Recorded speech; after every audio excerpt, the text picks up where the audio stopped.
आज हम बात करेंगे शाहजहाँ की। शाहजहाँ 1627 ईस्वी से 1657 ईस्वी तक जहांगीर के बाद सिंहासन पर शाहजहाँ बैठा।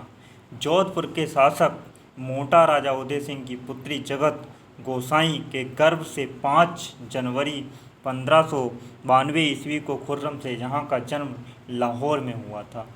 1612 ईस्वी में खुर्रम का विवाह आसफ खां की पुत्री अजुर्मंद बानो बेगम से हुआ, जिसे शाहजहाँ ने मलिका आजमी की उपाधि प्रदान की। 7 जून 1631 में प्रसव पीड़ा के कारण उसकी मृत्यु हो गई।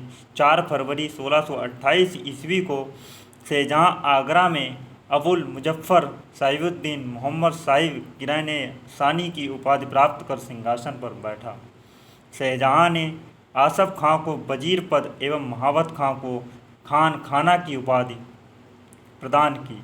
इसने नूरजहाँ को 2 लाख रुपए प्रति वर्ष की पेंशन देकर लाहौर जाने दिया, जहाँ 1645 ईस्वी में उसकी मृत्यु हो गई।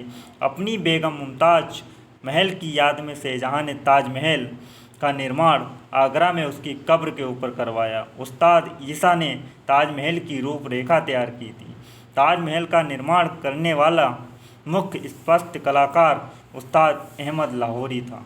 मयूर सिंहासन का निर्माण शाहजहाँ ने करवाया था। इसका मुख्य कलाकार बेबादल खां था। बादशाह के सिंहासन के पीछे पितरादुरा के जड़ायु काम की एक श्रृंखला बनाई गई थी, जिससे पौराणिक यूनानी देवता आर्फियस को वीणा बजाते हुए चित्रित किया गया है। शाहजहाँ के शासनकाल को स्पष्ट कला का स्वर्णिम युग कहा जाता है। शाहजहाँ द्वारा बनवाई गई प्रमुख इमारतें दिल्ली का लाल किला, दीवाने आम, दीवाने खास, दिल्ली का जामा मस्जिद, आगरा का मोती महल, ताजमहल एवं लाहौर किला स्थित शीश महल आदि। हुमायूं के मकबरा को ताजमहल का पूर्ववर्ती माना जाता है। शाहजहाँ ने 1632 ईस्वी में अहमदनगर को मुगल साम्राज्य में मिला लिया। शाहजहाँ ने 1638 ईस्वी में अपनी राजधानी को आगरा से दिल्ली लाने के लिए यमुना नदी के तट पर शाहजहानाबाद की नींव डाली। आगरा के जामा मस्जिद का निर्माण शाहजहाँ की पुत्री जहाँ आरा ने करवाया था। शाहजहाँ के दरबार के प्रमुख चित्रकार मोहम्मद फ़कीर एवं मीर हाशिम थे।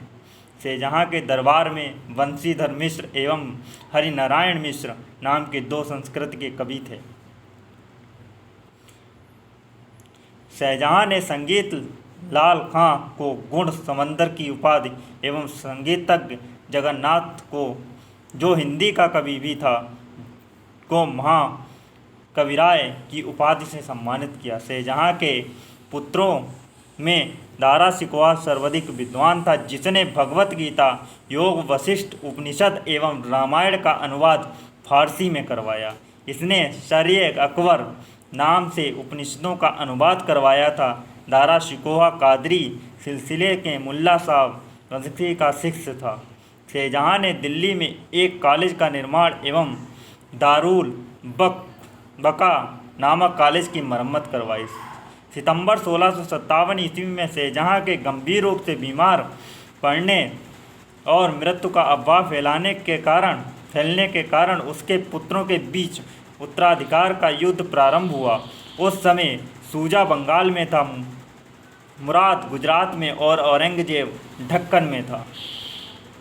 15 अप्रैल 1658 ईस्वी में दारा और औरंगजेब के बीच धर्ममठ का युद्ध हुआ। इस युद्ध में दारा की पराजय हुई।